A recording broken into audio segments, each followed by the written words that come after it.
యోహాను సువార్త 11వ అధ్యాయము మొదటి 2 వచనాలు అందరం కలిసి చదువుకుందాం. యోహాను సువార్త 11వ అధ్యాయము మొదటి 2 వచనాలు అందరం కలిసి చదువుకుందాం. పరిశుద్ధ గ్రంథమైన బైబిల్ ఉన్న వారందరూ తెరిచి అందరూ ఒకేసారి చదువుకుందాము. ప్రారంభించుకుందాము.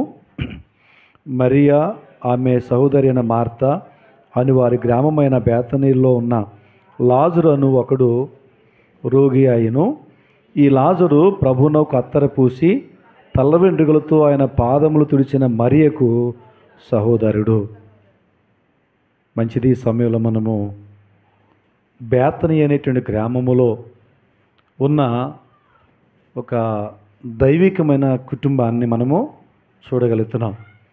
ఆ కుటుంబంలో మార్త, మరియా, లాజరు అనేటువంటి ముగ్గురు నివసించేవారు. వీళ్ళు సహోదరుడు. అయితే యేసు ప్రభు యెరూషలేముకు వెళ్ళినప్పుడల్లా ఆ బేతనీయ గ్రామం మీదుగానే వెళ్ళాలి. కాబట్టి వాటి వెళ్ళినప్పుడు వారి ఇంటికి వచ్చి అక్కడ బస చేసి కొద్ది సమయం గడిపి వారికి దేవుని యొక్క లేఖనాలను వారికి బోధించేటివాడు. ఈరోజు మనము మరియ గురించి మనం ధ్యానం చేసుకుందాం. మరి అనగానే బైబిల్లో క్రొత్త నిబంధనలో మరికొంతమంది మరియలు ఉన్నారు. మరి ఏ మరి గురించి మనం ధ్యానం చేసుకుంటున్నాం అని అంటే అసలు ఎవరున్నారు క్రొత్త నిబంధనలు మనం చూడగలిగితే మీరు ఇప్పుడు తీయదు కానీ టైం పడుతుంది, నేను చెప్తాను.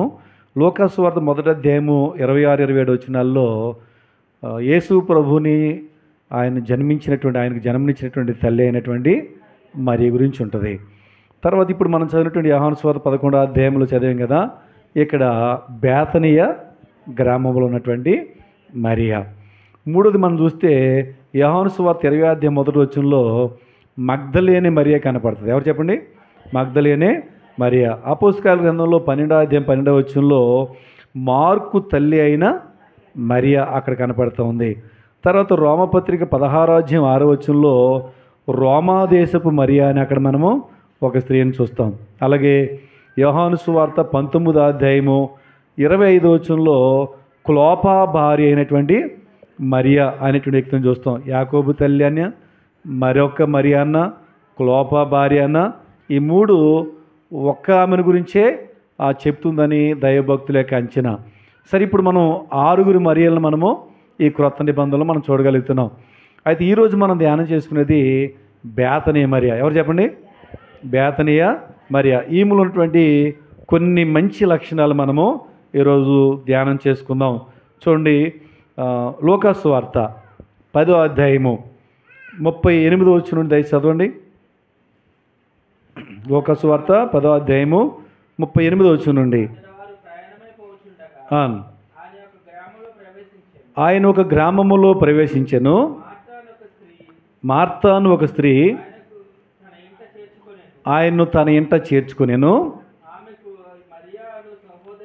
ఆమెకు మరియా అను సహోదరి ఉండెను. ఈమె యేసు పాదముల యొద్ద కూర్చుని ఆయన బోధ వినుచుండెను. చాలండి. యేసు ప్రభు యెరూషలేమునకు పోయినప్పుడల్లా మరి ఈ మరియా గృహంలో బస చేసేవాడుగా ఇక్కడ మనం చూడగలుగుతున్నాం. ఎందుకంటే ఆ గ్రామం నుండే యెరూషలేముకు ఆయన వెళ్తూ ఉండేవాడు అనమాట. యెరూషలేము దగ్గరలోనే ఆ యొక్క బేతనీ ఉన్నట్టు మనం చూడగలుగుతూ ఉన్నాం. వెళ్ళినప్పుడల్లా వారికి దేవుని యొక్క వాక్యాన్ని ప్రభువు బోధిస్తున్నట్లుగా మనం చూడగలుగుతున్నాం. అయితే మరియలో ఉన్నటువంటి మంచి లక్ష్యం ఏంటంటే యేసు ప్రభు రాగానే మార్తేమో ఆయన కోసం మంచి భోజనాన్ని సిద్ధపరుస్తూ ఉంది. కానీ మరి ఏం చేసిందంటే యేసు ప్రభు యొక్క పాదాల దగ్గర కూర్చుని ఆయన చెప్పేటువంటి మాటలు వింటున్నట్లు ఇక్కడ మనం చూడగలుగుతున్నాం. కాబట్టి మరియలో ఉన్నటువంటి మంచి లక్షణం ఏంటయ్యా అంటే మొట్టమొదటిది యేసు ప్రభు యొక్క పాదాల దగ్గర కూర్చోవటం. చెప్పండి, ఏం చేయడం? యేసు ప్రభు పాదాల దగ్గర కూర్చుని ఆయన బోధలు ఆమె విన్నట్టుగా మనం చూడగలుగుతున్నాం. ఇంతకీ ప్రభు పాద సన్నిధులు ఏముందంటుందామే? చాలామంది అనుకుంటారు అసలు ఆదివారం ఎన్ని పనులున్నా సరే వీళ్ళందరూ మానేసి క్రైస్తవులు ఎందుకు వెళ్ళిపోతారు గుడికి, ఎందుకు వెళ్ళిపోతారు వీళ్ళు అని చెప్పి తెలియని వారు చాలా వీటి విషయం ఆలోచన చేస్తూ ఉంటారు. కానీ మరియా యేసు ప్రభు పాదాల దగ్గర కూర్చుంది కదా, మరి ప్రభు పాద సన్నిధిలో అసలు ఏముంది అని ఒకసారి మనం లేఖనాన్ని కానీ పరిశీలన చేయగలిగితే కీర్తనల గ్రంథం 96వ అధ్యాయము 6వ వచనం చూడండి. ఆయన సన్నిధిలో ఏమున్నదో 96 కీర్తన 6వ వచనం. ఘనత ప్రభావములు ఆయన సన్నిధిని ఉన్నవి, బల సౌందర్యములు ఆయన పరిశుద్ధ స్థలములో ఉన్నవి. దేవుని సన్నిధిలో ఘనత ఉంది, దేవుని యొక్క ప్రభావం అక్కడ ఉన్నది, బల సౌందర్యములు అక్కడ ఉన్నాయి. అక్కడికి వస్తే అవన్నీ మనం పొందగలిగిన వారుగా ఉంటామని దావీదు భక్తుని యొక్క అనుభవంతో ఆ మాట అక్కడ చెప్తూ ఉన్నాడు. చూడండి, ఈ లోకంలో మనిషి కొంచెం వ్యాయామం చేయాలంటే జిమ్కి వెళ్తాడు. శరీరానికి వ్యాయామం చేయడానికి జిమ్కి వెళ్ళి అక్కడ జిమ్లో కొన్ని పరికరాలతో తను వ్యాయామం చేస్తాడు. అలాగే మరి శరీరానికి ఆహారం కావాలంటే హోటల్కి వెళ్ళి తను ప్రయాణం చేస్తున్నప్పుడు హోటల్కి వెళ్ళి భోజనము తన శరీర క్షేమం కోసం రకరకాల స్థలాలకు వెళ్ళి తన ఆరోగ్యాన్ని కాపాడుకుంటూ ఉంటాడు. అనారోగ్యం వస్తే ఇప్పుడు ఎక్కడికి వెళ్తాడు? హాస్పిటల్కి వెళ్తాడు. ఈ లోకంలో మనిషికి క్షేమానికి రకరకాల స్థలాలు నిర్ణయించబడి ఉన్నట్లుగానే ఆత్మక్షేమానికి, ఆత్మీయ క్షేమాభివృద్ధికి మానవునికి దైవ సన్నిధి క్షేమకరమైంది. దేవుని సన్నిధిలో దేవుని మనం గణపరచగలుగుతున్నాం. దేవుని గణపరిస్తే ఆయన మనల్ని గణపరుస్తాడు. రెండోది, ఆయన ప్రభావాన్ని ఇక్కడ మనం చూడగలుగుతాం. యేసు ప్రభు వెనుకకి వచ్చి ఆయన వస్త్రం చెంగు ముట్టుకోగానే ఈ రోగంతో ఉన్నటువంటి స్త్రీలో రోగం తగ్గిపోయింది కదా. ఎందువల్ల తగ్గిందంటారు? ప్రభువులో ఉన్న ప్రభావం ఆమెలోనికి వెళ్ళింది. ఆ ప్రభావము శక్తి దేవుని యొక్క పాద సన్నిధిలో మనము చూడగలుగుతూ ఉన్నాం. కానీ దేవుని యొక్క బలాన్ని ఇక్కడ మనం అనుభవించగలుగుతూ ఉన్నాం. కాబట్టి జరిగినటువంటి దావీదు భక్తుడు దేవుని సన్నిధిలో ఇవి ఉన్నాయి అని చెబుతూ ఉన్నాడు. కాబట్టి మనం అలాంటి దేవుని సన్నిధిని మనం కూడా మరియ వల్ల కలిగి ఉండాలని చూస్తూ ఉన్నాం. ఇంకా చూద్దాం, కొలసీ పత్రిక 2వ అధ్యాయము 3వ వచనంలో ఇంకా దేవుని సన్నిధిలో ఏమున్నాయో మనం చూడగలుగుతూ ఉన్నాం. కొలసీ పత్రిక 2వ అధ్యాయం 3వ వచనం. బుద్ధి జ్ఞానముల సర్వ సంపదలు ఆయన యందే గుప్తములై ఉన్నవి. ఇంత గొప్ప ఆశీర్వాదం, ఇంత గొప్ప సంతోషము కలిగించేది ఎక్కడుందంటండి? దేవుని యొక్క పాద సన్నిధిలో మనము చూడగలుగుతున్నాం. కాబట్టి ఇప్పుడు మరి ఏం చేసిందంట? యేసు ప్రభు పాదాల దగ్గర కూర్చుంది. కాబట్టి అలా మనం కూడా దేవుని సన్నిధిలో గడిపితే ఇట్టి మేలు మనం కూడా అనుభవించగలుగుతున్నాం. ఇది మరియలో ఉన్నటువంటి మొట్టమొదటి మంచి లక్షణం. ఇక రెండవ చూద్దాం. మరియలో ఉన్నటువంటి రెండవ మంచి లక్షణం ఏంటంటే లోకాసు వార్త 10వ అధ్యాయం 42 నుంచి చదవండి.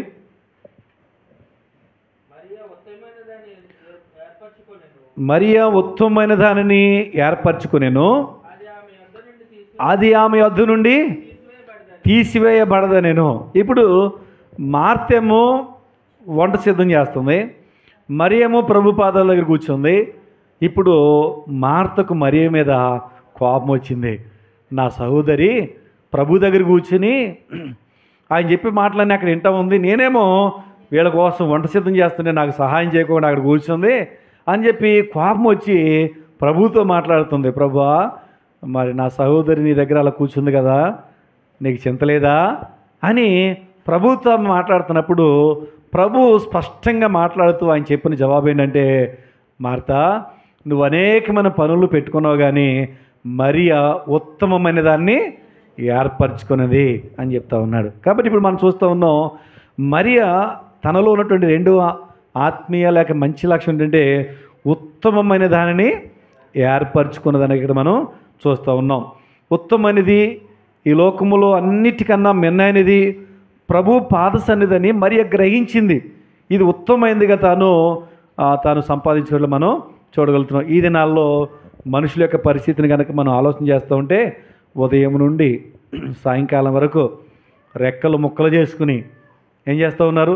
ఉద్యోగమో, వ్యాపారమో, చేతి పనో, మొత్తానికి ఏదేమైనా ఏ పనైనా సరే సంపాదించి, వెండి బంగారాలు సంపాదించి, మేడమిద్దులు కట్టి, పొలాలు సంపాదించి, ఆస్తి సమకూర్చుకుని ఏమంటున్నారు? ఇక 2-3 తరాల వరకు సంపాదించాను, ఇక పర్వాలేదు అన్నట్టుగా జీవిస్తున్నారు. నేటి దినంలో సమాజం ఆ విధంగా ఉన్నట్లు మనం చూస్తూ ఉన్నాం. అయితే బైబిల్ ఏం చెప్తూ ఉంది అని మనం ఒకసారి ఆలోచన చేస్తూ ఉంటే మార్క్స్ వార్తలో 8వ అధ్యాయంలో 36-37 వచనాల్లో ఒక మాట ఉంటుంది. ఒకడు సర్వలోకమును సంపాదించుకుని తన ప్రాణమును పోగొట్టుకుంటే వానికి ఏమి ప్రయోజనము అన్నాడు. అంటే మనుషులు ఏం చేస్తూ ఉన్నారంటే సంపాదన ధ్యాసలో పడి చివరికి తాను చనిపోయిన తర్వాత తాను సంపాదించిన దానివల్ల తనకి ఎటువంటి ఉపయోగం లేకుండానే తన జీవితం నాశనం అయిపోతూ ఉంది. ప్రియులరా, దేవుడు మానవుని 3 పదార్థాలుగా చేశాడు. పైకి కనిపించేటువంటి శరీరము, రెండోది ప్రాణము, మూడోది ఆత్మ. మానవుడు ఈ ఆత్మను గ్రహించుకోకుండా తన శరీర క్షేమం కోసమే ఆలోచన చేస్తూ బ్రతుకుతున్నాడు. కానీ ఈ యొక్క జీవం అయిపోయిన తర్వాత లేక చనిపోయిన తర్వాత ఈ శరీరం పూడ్చిపెడితే మట్టి అయిపోతుంది, ప్రాణం అనగా రక్తం ఏమైపోతుంది, నీరైపోతుంది. ఆత్మకు చావులేదు, ఆత్మ దేవుడి దగ్గరికి వెళ్ళాలి. పరిశుద్ధ గ్రంథమైన బైబిల్ చెప్తా ఉంది. సామెతల గ్రంథం 20:27 ఏం రాయబడిందంటే నరుని ఆత్మ యెహోవా పెట్టిన దీపము అని రాయబడి ఉంది. కాబట్టి ఈ యొక్క దీపము ఎప్పుడు ఆరిపోద్దో తెలియదు. కాబట్టి మనం చూడండి, బొందులో ప్రాణం ఉండగానే దీపం ఉండగా నీళ్ళు చక్కబెట్టుకోమని చెప్పినట్లుగా మనలో ప్రాణం ఉండగానే మనం ఏం చేయాలి? రక్షణ అనేది పొందాలి. బైబిల్ చెప్తుంది, ఎందుకు నరుని ఆత్మ యెహోవా పెట్టిన దీపం కదా, ఇది ఆరిపోద్దని చెప్తున్నాం కదా, ఆరిపోతే ఎక్కడికి వెళ్ళొద్దండి అని అంటే ప్రసంగి గ్రంథం 12:7 ఉంది, ఆత్మ దాన్ని దయచేసిన దేవుని యొద్దకు మరలా పోవును. కాబట్టి ఈ ఆత్మ దేవుని దగ్గరికి వెళ్ళాలంటే ఏ విధంగా వెళ్ళద్ది? ఈ లోకంలో పాపం చేసి, పాపంలో బ్రతికి, పాపంలో జీవించి, అసలు దేవుని మీద ధ్యాస లేకుండా, రక్షణ పొందుకోకుండా ఆ మానవుడు చనిపోతే అతని ఆత్మ కూడా పరలోకం వెళ్ళిపోద్దా, దేవుని దగ్గరికి వెళ్ళిపోద్ది అంటే వెళ్ళదు. ఈ ఆత్మ ఏమిటంటే పాతాళలోకానికి దిగిపోద్ది. కాబట్టి దేవుని యొద్దకు వెళ్ళాలంటే ఈ ఆత్మ ఏం చేయాలి అని అంటే ఇప్పుడు మరి అంటది, నా ఆత్మ దేవుని యొద్దకు మరలా వెళ్ళినట్లుగా నేను ఉత్తమమైన దానిని ఏర్పరచుకున్నాను. కాబట్టి మన జీవితంలో మన ఆత్మ దేవుని సన్నిధి చేరాలంటే ఈ లోకంలో మనం బ్రతికున్న దినాల్లో మనకు ఏది ఉత్తమైనదో దానిని మనం ఏర్పరచుకునే వారిగా ఉండాలి. బైబిల్ గ్రంథంలో భక్తుడు చెప్తాడు, కీర్తన గ్రంథం 34:8 యెహోవా ఉత్తముడని రుచి చూసి తెలుసుకొనుడి అని రాయబడింది. యెహోవా ఉత్తముడు. కాబట్టి మనం కూడా ఉత్తమమైన దాన్ని ఏర్పరచుకోవడం అంటే ఆ ఉత్తముడిలో ఉన్న లక్షణాలు ఏమైతే ఉన్నావో వాటిని మనం కలిగి ఉండటం ద్వారా ఉత్తములుగా మనం జీవించగలిగేవారుగా ఉంటాము. ఏమున్నాయి ఇంతకీ దేవుళ్ళో, లేక మనలో ఏముండాలని దేవుడు కోరుతున్నాడు? మీకా గ్రంథం తీయండి. మీకా గ్రంథం 6:8. మీకా గ్రంథం 6:8. మనుషుడా, ఏది ఉత్తమమో అది నీకు తెలియజేయబడి ఉన్నది. చూడండి, దేవుళ్ళు ఉన్న లక్షణాలే మనకు చెప్తున్నాడు. ఆయన మనకు ఉత్తమైనది ఏంటి చెప్తున్నాడు? మొట్టమొదటి ఏంటంటే న్యాయముగా నడుచుకొనుట, కనికరమును ప్రేమించుట, దేన మనసు కలిగి దేవుని ఎదుట ప్రవర్తించుట. ఈ 3 లక్షణాలు దేవుళ్ళలోనే ఉన్నాయి. కాబట్టి అవి మనలో ఉండాలని దేవుడు కోరుతున్నాడు. ఇవి ఎవరిలో అయితే కలిగి ఉంటారో వారు నిజంగా ఉత్తమమైన దాన్ని ఏర్పరచుకున్నట్టే. కాబట్టి మొట్టమొదటిగా ఈ 3 లక్షణాలు మనలో ఉండాలి. ఇంకా ఏది ఉత్తమమైంది అని ఒకసారి మనం పరిశీలన చేస్తే చూడండి, ఒకసారి రోమపత్రిక 7:12-13 మరీ ఉత్తమమైన దాన్ని ఏర్పరచుకుంది. కాబట్టి మనం కూడా ఉత్తమమైన దాన్ని ఏర్పరచుకోవాలంటే 3 లక్షణాలు మనం కలిగి ఉండాలని చూసాము. 1 న్యాయంగా నడుచుకోవడం, 2 కనికరం ప్రేమించడం, 3 దీన మనసు కలిగి దేవుని ఎదుట ప్రవర్తించడం. ఈ లక్షణాలు కలిగి ఉండాలని మొట్టమొదటి చూసాము. రెండోదిగా ఏది ఉత్తమమైందని మనం చూస్తే 7:12-13 రోమపత్రిక.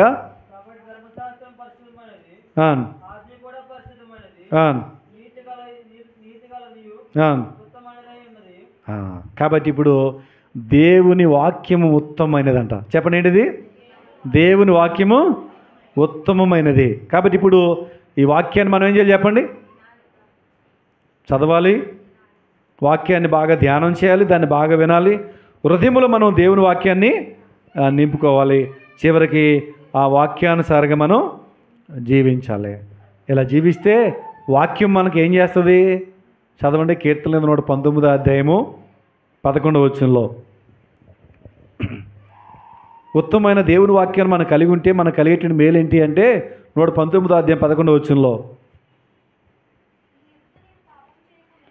నీ ఎదుట నేను పాపము చేయకుండానట్లు నా హృదయములో నీ వాక్యం ఉంచుకుని ఉన్నాను. అంటే దేవుని వాక్యం మనలో ఉంటే మనల్ని ఏం చేస్తుందంటే అది పాపము చేయనివ్వకుండా మనకు సహాయం చేస్తుంది. కదా అలాంటి ఉత్తమమైనది వాక్యం. ఇంకా అదే అధ్యాయంలో 105 కూడా చదవండి.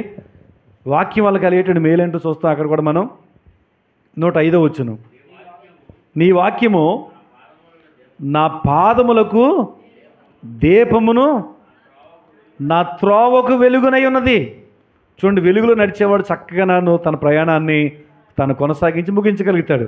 చీకట్లో నడిచేవాడు ఎక్కడ పడతాడో తెలియదు. కాబట్టి దేవుని వాక్యం ఎలాంటిదంటే సరైన దారిలో మనల్ని నడిపించి మనల్ని మోక్షానికి చేరుస్తుంది. కాబట్టి దేవుని వాక్యము ఉత్తమమైనది. న్యాయంగా జీవించడం, కనికరాన్ని ప్రేమించడం, తర్వాత ఏమన్నాడు, దీన మనసు కలిగి దేవుని ప్రవర్తించడం, ఇది ఉత్తమమైనది. రెండో, దేవుని వాక్యము ఉత్తమమైనదని మనం చూస్తూ ఉన్నాం. ఇక మూడోదిగా ఏది ఉత్తమమైంది అని అంటే రోమపత్రిక 12వ అధ్యాయం 2వ చదవండి. రోమపత్రిక 12వ అధ్యాయం 2వ వచనం, ఉత్తమమును అనుకూలమును దేవుని చిత్తమేదో పరీక్షించి తెలుసుకున్నట్లు. చాలండి. ఈ యొక్క వాక్యం ద్వారా మనం గ్రహించేది ఏంటంటే మూడోదిగా ఉత్తమమైనది ఏంటయ్యా అంటే దేవుని చిత్తం ఉత్తమమైందంట. ఏంటి చెప్పండి? దేవుని చిత్తము ఉత్తమమైంది. కొన్నిసార్లు మనం అలాగంటాం, కానీ కొన్ని పర్యాయాలు మన పరిస్థితుల్లో ఉంటాయంటే అననుకూలమైన పరిస్థితుల్లో మనం వెళ్ళవలసి వస్తుంది. ఆర్థికపరమైన ఇబ్బందులు కలుగుతూ ఉంటాయి, అనారోగ్యాలు వచ్చేస్తూ ఉంటాయి, ఆరోగ్యం క్షీణించిపోతూ ఉంటుంది, అప్పుల బాధలు తట్టుకోలేని పరిస్థితి వచ్చేస్తూ ఉంటుంది, ఒక్కోసారి ఇబ్బందికరమైన పరిస్థితులు వస్తూ ఉంటాయి. ఈ లోకయాత్రలో మనం ప్రయాణంలో ఇలాంటి పరిస్థితులు మనకి ఎదురవుతూనే ఉంటాయి. ఎప్పుడు జీవితం ఒకలాగా ఉండదు. అప్పుడు ఏమనిపిస్తూ ఉంటుంది, వెళ్ళాను ప్రభు సన్నిధికి ప్రార్థన చేశాను, కానీ పరిస్థితులు ఎందుకో మారలేదు అని అనుకుంటూ ఉంటాం. కానీ ఒక విషయం మనం గ్రహించాలి, ఏంటంటే మన జీవితంలో దేవుడు ఏది అనుమతించినా కదరే అది మనకు ఉత్తమమైందంట. ఎలాంటిదంటండి? ఒక్కోసారి శ్రమలు అనుమతించండి దేవుడు, దాని ద్వారా మనల్ని పరిపూర్ణంగా చేసి మన జీవితంలో నూతన కార్యాలను చేయబోతున్నాడు. అందుకే కొన్ని శ్రమలు మన జీవితంలో ఆయన అనుమతిస్తాడు. కాబట్టి ఏదేమైనా మన ఎడల దేవుని చిత్తం ఏంటన్నది ఉత్తమమైనదే, ఉత్తమమైనది అంటాడు. అందుకే రోమపత్రిక 8వ అధ్యాయం 28వ వచనం ఉంటుంది కదా, దేవుని ప్రేమించేవారు కానీ సంకల్పం చొప్పున పిలవబడిన వారికి మేలు కలుగుటకై సమస్తమును సమకూడి జరుగుచున్నవే. దేవుడు మన జీవితంలో కష్టాలు అనుమతించిన, శ్రమలు అనుమతించిన, బాధలు అనుమతించిన, రోగాలు అనుమతించిన, దాని వెనక దేవుడు ఏదో చేయబోతున్నాడు. అది మేలు కొరకే ఆయన మన విషయంలో తలంచాడు. కాబట్టి దేవుని చిత్తం మన ఎడల ఎప్పటికీ ఉత్తమైందే, ఎప్పటికీ ఉత్తమైందే. కాబట్టి ఇలాంటి ఉత్తమైన దాన్ని మరీ ఏర్పరచుకుంది. కాబట్టి ఆమె యొద్ద నుండి అది ఎవరు కూడా ఏం చేయలేరంట, తీసుకువేసుకోలేరు. కాబట్టి మరి వలె ప్రభు పాదాల దగ్గర కూర్చుని దేవుని వాక్యం వినటం మంచిది.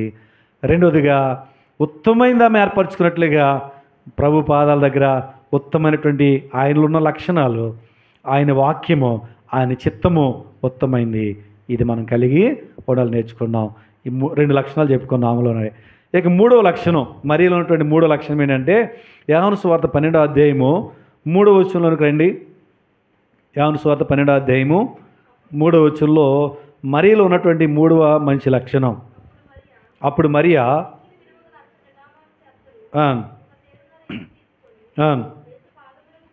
యేసు పాదములకు పూచి తల వెంట్రుకలతో ఆయన పాదములను తుడిచెను, ఇల్లు ఆ అత్తర వాసనతో నిండెను.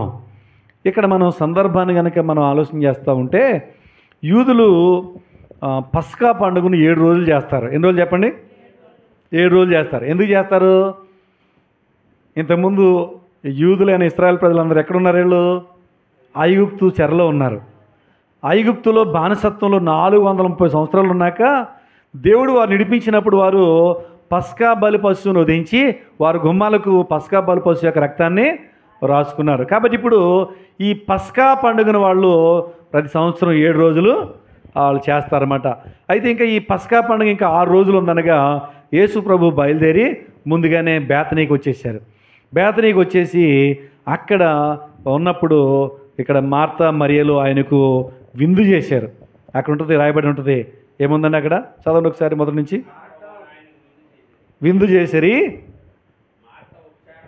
మార్త ఉపచారం చేశాను, లాజరు ఆయనతో కూడా భోజనం కూర్చున్న వారిలో ఒకడు. కాబట్టి ఇప్పుడు లాజరేమో భోజనానికి కూర్చున్నాడు, మార్తేమో ఉపసారం చేస్తూ ఉంది. అయితే మరి ఏం చేస్తూ ఉందంటే ఇప్పుడు ఆయన పాదాల మీద అత్తర పోసి ఏం చేస్తూ ఉంది, తల వెంట్రుకలతో తుడుస్తూ ఉంది. కాబట్టి ఇప్పుడు ఆమెలో ఉన్నటువంటి మూడవ లక్షణం ఏంటయ్యా అంటే ఒకసారి మనం ఆలోచన చేద్దాం.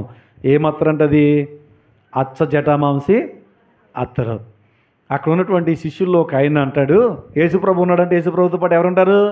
ఈ 12 మంది శిష్యులు కూడా ఉంటారు. ఆయనతో ఉన్నటువంటి ఒక శిష్యుడు ధనాగారం మీద దేవుడు అధికారం ఇచ్చాడు. ఆయనకి ఇచ్చిన కానుకలన్నీ వాడికే ఇచ్చేవాడు, దాయిరా బాబు ఎవరికి ఏం కావాలని. కానీ ఇప్పుడు ఈ డబ్బు సంచి ఏమో యోధా దగ్గర ఉంది, ఇస్కరియోతు యోధా దగ్గర.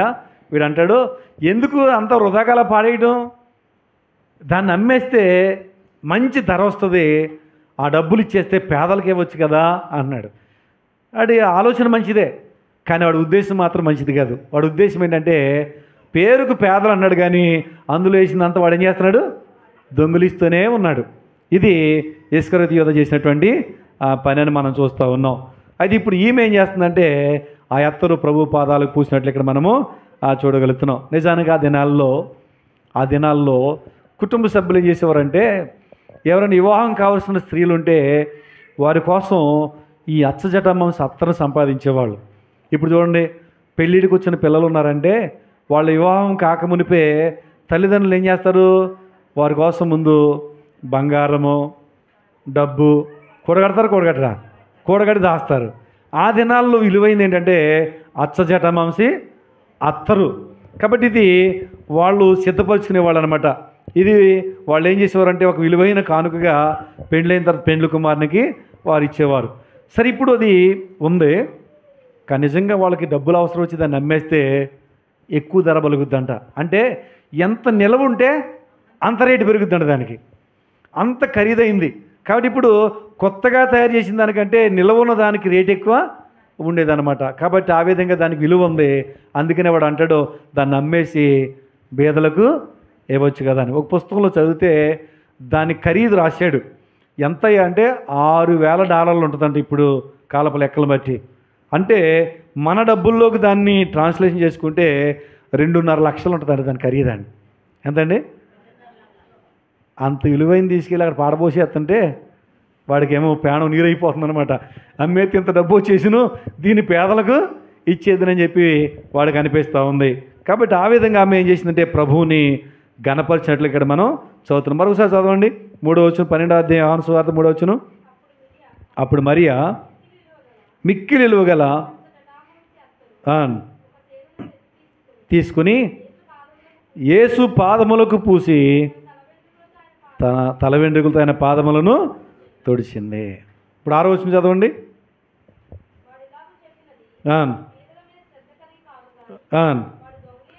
ఒక పక్కేమో మరి ఏమో ప్రభువుని అంతగా గణపరుస్తూ ఉంది, ఆయన పాదాలకు విలువైన అత్తరును పూసి. ఓ పక్క మీద దాన్ని అమ్మేసి పేదలకు ఇస్తే మంచిదని చెప్తున్నాడు, కానీ వాడు దొంగై ద్రోహై వాడు దాన్ని అన్యాయంగా సంపాదించేసుకోవడానికి వాడు అలాగా ప్రయత్నము చేస్తున్నాడు. ఇంకా మాట చెప్పమంటారా, వాడికి అక్కడ దక్కలేదు కదా, ఏది ఈ అచ్చజటామాంసికి చెందవలసిన డబ్బు ఇది దక్కలేదు కదా. చివరికి అదే మనసులో పెట్టుకున్నాడేమో, చివరికి యేసుప్రభుని 30 వెండి నాణాలకి అప్పగించేశాడు. అంటే వాడు దుర్బుద్ధి చూడండి, వాడు డబ్బు మీదే ధ్యాస తప్ప ప్రభువుని గణపరచాలని ధ్యాస వాడికి లేదు. మరియలో ఉన్నటువంటి ఈ లక్షణం ఎలాంటిదంటే కృతజ్ఞతతో ప్రభు పాదాల దగ్గర, అయ్యా ఈరోజు మేము సజీవులుగా ఉన్నామంటే, మేము ఈ స్థితిలో ఉన్నామంటే దానికి కారణము మీరే, మా కోసమే, మమ్మల్ని విడిపించే దానికోసమే, మాకు క్షమాపణ ఇచ్చి నిత్యత్వాన్ని చేర్చే దానికోసమే దేవుడు నీవు మానవ రూపిగా దిగి వచ్చావని చెప్పి కృతజ్ఞతా భావంతో యేసు ప్రభు యొక్క పాదాల మీద అతరు పోస్తూ ఉంది. కానీ ఒక పక్క వీడు అంటాడు, ఎందుకు అంత వృధా చేయడం, ప్రభు పాదాల మీద పోయడం అంత అవసరమా, ప్రభు కోసం అంత ఖర్చు పెట్టడం అంత అవసరమా అని ఒక పక్క వీడు ఆలోచన చేస్తున్నాడు. ఒకసారి ఆలోచన చేయండి, ఈ దినాల్లో మన బ్రతుకులో ఒకసారి మనం ఖర్చులు లెక్కేసుకుంటే ఏమండి, కట్టుకునే వస్త్రాలు చిన్నప్పటి నుండి ఇప్పటి వరకు ఎన్ని డ్రెస్సులు మార్చేమో, ఎన్ని చిరిగిపోతే పక్కన పడేసామో, ఏమండి పక్కన పడేసి బట్టల కోసం ఎన్ని లక్షల రూపాయలు ఖర్చు పెట్టి ఉంటాం, పుట్టిన దగ్గర నుంచి తింటే చేరమే ఆహారం కోసం ఎన్ని లక్షల రూపాయలు ఖర్చు పెట్టి ఉంటాం. మనిషి యొక్క జలసాలకు లేకపోతే లోక సంబంధంగా తిరగడానికి ఎన్ని లక్షల రూపాయలు ఖర్చు పెట్టి ఉంటాం. వీటి ఎప్పుడన్నా ఇవి అనవసరం ఎప్పుడైనా లెక్కేసాం మనం. కానీ ఏది లెక్కేస్తున్నాడు ఈడన్నానంటే ప్రభువుని అప్పగించాడు కాబట్టి అన్నాను, లేకపోతే ప్రభు చూసాడైతే అని అన్నాం. కాబట్టి ఇతనేమన్నాడు, ఇవన్నీ వృధా కాదంట, యేసు ప్రభు పాదాల మీద పోసేదే వృధా అన్నాడు. ప్రభు కోసం ఖర్చు పెట్టింది ఎప్పటికి వృధా కానే కాదు. ఆమె ఖర్చు పెట్టింది, ప్రభు ఏమో ఆమెను గణపరుస్తూ ఉన్నాడు. చూడండి, ఆమె గురించి ఎక్కడ రాసినా సరే ఆమెను ప్రశంసిస్తూ కూడా రాస్తున్నట్లు బైబిల్ మనము చూడగలుగుతూ ఉన్నాం. సమూయేలు మొదటి గ్రంథంలో 2వ అధ్యాయం 30వ వచనంలో మాట్లాడితే, నన్ను గణపరిచే వారిని నేను గణపరుస్తాను అని. కాబట్టి మనం కనుక దేవుని గణపరిస్తే దేవుడు మనల్ని ఏం చేస్తాడు చెప్పండి? గణపరుస్తాడు. మనల్ని దేవుడు గణపరుస్తాడు. కాబట్టి దేవుని గణపరిచే రీతిగా మనం ఉండగలిగితే దేవుడు మన జీవితాలని ఘనంగా అయినా ఉంచేవాడికి ఉంటాడు. ఇంకా సామెతల గ్రంథం 3వ అధ్యాయంలో 9-10 వచనాలు మనం చూడగలుగుతూ ఉంటే, సామెతల గ్రంథం 3వ అధ్యాయం 9-10 వచనాలు చదవండి. నీ రాబడి అంతటిలో ప్రథమ ఫలమును నీ ఆస్తులో భాగమును ఇచ్చి యెహోవాను గణపరచుము, అప్పుడు నీ కొట్లలో ధాన్యము సమృద్ధిగా ఉండును, నీ గానుగుల్లో నుండి క్రొత్త ద్రాక్ష రసము పైకి పొర్లి పారును. ఎప్పుడైతే దేవుని గణపరుచుతూ దేవుని గణపరిచేదాని కొరకు, దేవుని కార్యాల కొరకు అక్కడ ఆమె ఖర్చు పెట్టిందో వెంటనే ఆ జీవితంలో ఇటు మేళ్ళు ఆమె పొందగలుగుతుంది. మనము కూడా క్రియారూపంగా వాక్యం నెరవేరిస్తే మన జీవితంలో మనం కూడా అద్భుతాలు చూడగలం. కానీ ఇస్కరియోతు యూదాలాగా మనం ఆలోచన చేసేవారుగా ఉండకూడదు. కాబట్టి ఇప్పుడు ఈమెలో మనం చూస్తున్నాం. 3వది ఏంటంటే ప్రభువుని గణపరుస్తూ ఉంది. ఏం చేస్తుంది చెప్పండి? ప్రభువుని గణపరుస్తూ ఉంది. కానీ మన జీవితంలో మన మాట చేత కానీ మన క్రియ చేత కానీ మనం ఎప్పుడు చేయాలి? కొలసీ పత్రిక 3:17 ఉంటుంది కదా, ఏముంది అక్కడ?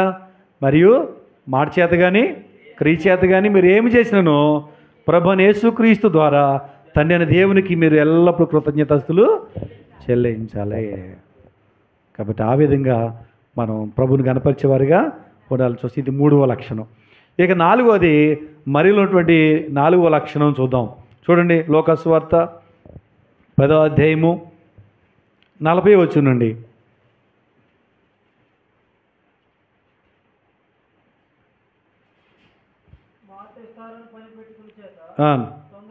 తొందరపడి ఆయన వద్దకు వచ్చి, ప్రభువా మేము ఒంటరిగా పనిచేయటకు నా సహోదరుని విడిచిపెట్టినందున నీకు చింతలేదా? నాకు సహాయం చేయమని ఆమెతో చెప్పమను. ఇప్పుడు జరిగింది ఏంటంటే, యేసు ప్రభు తన శిష్యులతో పాటు వచ్చి అక్కడ ఉన్నారు. ఇప్పుడు ఈ మార్త ఏం చేస్తుందంటే రకరకాల వంటలు సిద్ధం చేస్తూ ఉంది. మరియ మాత్రం ప్రభు పాదాల దగ్గర కూర్చుని వాక్యం వింటూ ఉంది. ఎందుకంటే ఇక ప్రభు శిలువ మరణానికి అందించే శిలువ మరణం మీదకి ఎక్కేటువంటి దినాలు సమీపంగా ఉన్నాయి. కాబట్టి ఈ తక్కువ కాలంలో ప్రభు వద్ద ఎంత ఎక్కువ గడిపితే అంత మేలు అని చెప్పి ఆమె గ్రహించుకుంది. కానీ మార్త మాత్రం ఆయనకి పెడితే చాలు అనుకుంటా ఉంది భోజన పదార్థాలన్నీ. వీళ్ళిద్దరికి ఆలోచన మంచిదే కానీ కొంచెం డిఫరెంట్గా ఉంది. కానీ మరియ ఆలోచనే కొంచెం ఉన్నతమైనది ఉన్నట్టు ఇక్కడ మనం చూస్తూ ఉన్నాం. సరే, ఇప్పుడు మార్త వచ్చి మరియను నిందిస్తూ ప్రభు కంప్లైంట్ చేసింది. ఇప్పుడు ఏ కుటుంబంలోని ద్రక్కజల్లు ఉంటే ఒక సహోదరి మీద మరో సహోదరి కంప్లైంట్ ఇస్తూ వచ్చిన వ్యక్తికి చెప్తూ ఉందనుకోండి, ఈ సహోదరి ఏం చేద్దే చెప్పండి? నా మీదే వచ్చినట్టు దైవ సేవకుడు చెప్తావా అని తిరగబడదా ఏమండి? మౌనంగా ఉండి చెప్తే చెప్పు, నేను అలాంటిదాన్ని అని మౌనంగా ఎవరు ఉంటారా? అలాంటి లక్షణాలు కలిగిన వాళ్ళు ఈ రోజులు ఎవరు లేరు. కానీ మరియలో ఉన్నది ఏంటి అంటే, మార్త మరియకు వ్యతిరేకంగా మాట్లాడుతున్నప్పుడు ప్రభువా నీకు చింత లేదా, నువ్వు చెప్పయ్యా అని చెప్తా ఉంటే మరియ ఒక్క మాట కూడా మాట్లాడుకోకుండా మౌనంగా ఉంది. ఆమెలో లక్షణం తను నిందిస్తున్నప్పుడు, తన మీద చాడీలు చెప్తున్నప్పుడు, తననే బ్లేమ్ చేస్తున్నప్పుడు తాను మాత్రం అలాగే మౌనంగా ఉండి ప్రభువుకి అప్పగించుకుంది. కాబట్టి ప్రభు ఇప్పుడు మాట్లాడుతూ ఉన్నాడు. మాట్లాడుతూ మార్త నువ్వు అనేకమైన పనులు విస్తారమైన పనులు పెట్టుకున్నావు అని చెప్పి అక్కడ మాట్లాడుతున్నట్టు మనం చూస్తూ ఉన్నాం. ఎప్పుడైతే మనం మౌనంగా ఉండి మనం ప్రభువుకి అప్పగించుకుంటామో మన పక్షంగా ప్రభు ఏం చేస్తాడు? మాట్లాడతాడు. కొన్ని వ్యాజ్యాలు, కొన్ని ఇబ్బందికర పరిస్థితులు మనకు వచ్చినప్పుడు మనమే తగుదుమా అంటే బయలుదేరిపోయి నేనేంటో తెలుసా నీకు అంటాం. కానీ మనం ఆగిపోయి మనం వ్యాజ్యమంతా ప్రభువుకి అప్పగిస్తే ప్రభువే మన పక్షంగా వ్యాజ్యము ఆయన చేస్తాడు. చూడండి, యోహాను సువార్తలో కూడా అదే ఉంది కదా. యోహాను సువార్తలో 12వ అధ్యాయంలో 4వ వచనం చూస్తుంటే ఇస్కరియోతు ఏదో బయలుదేరుతున్నాడు. ఎందుకమ్మా అదంతా అలా పాడు చేస్తూ ఉన్నావు, దాన్ని నమ్మేసి ఈ ధ్యానాలు వస్తాయి కదా, మరి ఇంత డబ్బు వచ్చేస్తే పేదలకి వచ్చు కదా అని మాట్లాడుతూ ఉన్నాడు. అప్పుడు కూడా యోధ మీద ఎదురు తిరిగి ఒక్క మాట కూడా ఆమె మాట్లాడలే. అప్పుడు ప్రభువే మాట్లాడుతున్నాడు. చదవండి అన్నమాట. యోహాను సువార్త 12వ అధ్యాయం. కాబట్టి యేసు అవునండి, బేదలు ఎల్లప్పుడు మీతో ఉందురు కానీ నేను ఎల్లప్పుడు మీతో కూడా ఉండేవాడిని కాదు. కాబట్టి ఇప్పుడు మరియ పక్షంగా ఎవరు మాట్లాడతారు చెప్పండి? యేసు ప్రభువే మాట్లాడుతున్నాడు. అదే మరియ కానీ కల చేసుకుని నా ఇష్టం, నా డబ్బుతో కొనుక్కున్నా, నేను సంపాదించుకుని నేస్తున్నాను, నీకెందుకు అయ్యోదా అని ఉంటే ఇక యేసు ప్రభు ఇద్దరు మాట్లాడేవాడే కాదు. కాబట్టి కొన్ని వ్యాజ్యాలు మన మీదకి వస్తున్నప్పుడు, కొన్ని నిందలు మన మీదకి వస్తున్నప్పుడు, కొన్ని అభాండాలు మన మీద పడుతున్నప్పుడు మన నిర్దోషత్వాన్ని మనం నిరూపించుకోవడం కోసమే మనం తాపత్రయపడిపోయి మనం ఎదురు తిరిగిపోయి వెళ్ళిపోతూ ఉంటే అది క్లియర్ అవ్వదు. కానీ సమస్య మనం ప్రభువుకి ఎప్పుడైతే అప్పగించుకుంటామో ప్రభు మన పక్షంగా ఉండి ఒక సమయం వస్తుంది, మధ్యాహ్నపు వెలుగులని నీతి నిర్దోషత్వనైనా వెల్లడి చేస్తాడు. కానీ ఇప్పుడు మరియ పక్షంగా యేసు ప్రభువే మాట్లాడుతూ ఉన్నాడు. ఇంకా మనం చూస్తూ ఉంటే మరి మత్తయి సువార్తలో కూడా ఒక ఉపమానం ప్రభు చెప్తారు. 20వ అధ్యాయంలో మనం చూస్తూ ఉంటాం. ఏంటంటే ద్రాక్ష తోట పనివారి ఉపమానం అక్కడ ఉంటుంది. ఉదయం 6 గంటల నుంచి సాయంత్రం 6 గంటల వరకు పనిచేయడానికి కూలికి పెట్టుకుంటారు కదా. ఉదయం 6 గంటలకు కొంతమందిని పెట్టుకున్నాడు, ఉదయం 9 గంటలకు కొంతమందిని పెట్టుకున్నాడు ఖాళీగా ఉంటే, తర్వాత 12 గంటలకు ఖాళీగా ఉండి కొంతమందిని పెట్టుకున్నాడు, మరలా 3 గంటలకు ఖాళీగా ఉండి కొంతమందిని పెట్టుకున్నాడు, మళ్ళీ సాయంకాలం 5 గంటలకు ఖాళీ ఉంటే కొంతమందిని పెట్టుకున్నాడు. ఎన్నిసార్లు ఇంతకు పెట్టుకోవడం పనులు చెప్పండి? టైం చెప్పేశాను కదా నేను. 6 గంటలకి, 9 గంటలకి, 3 గంటలకి, ఇంటికి 5 గంటలకి, 4ంటికా, మళ్ళీ 6ంటికి, 9ంటికి, 12, 3, 5. ఎన్నిసార్లు వెళ్ళాడు యజమాని? 5 సార్లు వెళ్ళాడు. 5 సార్లు వెళ్ళి వాళ్ళని పనిలో పెట్టుకున్నాడంటే వాళ్ళ మీద ఈయనకున్న ప్రేమ ఎంత గొప్పదనమాట. సరే మొత్తానికి చివరి వచ్చిన గంటకి 5 గంటలకు ఖాళీగా ఉన్నాడు కూడా, రోజంతా ఎందుకురా బాబు ఖాళీగా ఉన్నావు, నా ద్రాక్ష తోటలో పనిచేతిగా రా అని చెప్పి పెట్టేసుకున్నాడు. పెట్టేసుకుంటే వాళ్ళు వచ్చేది పని చేస్తున్నారు. ఉదయం 6 గంటలు సాయంకాలం 6 గంటల వరకు పని చేస్తే ఎంత డబ్బులు ఇస్తా అన్నాడో వాళ్ళ కూలి వాళ్ళకి ఇచ్చేసాడు.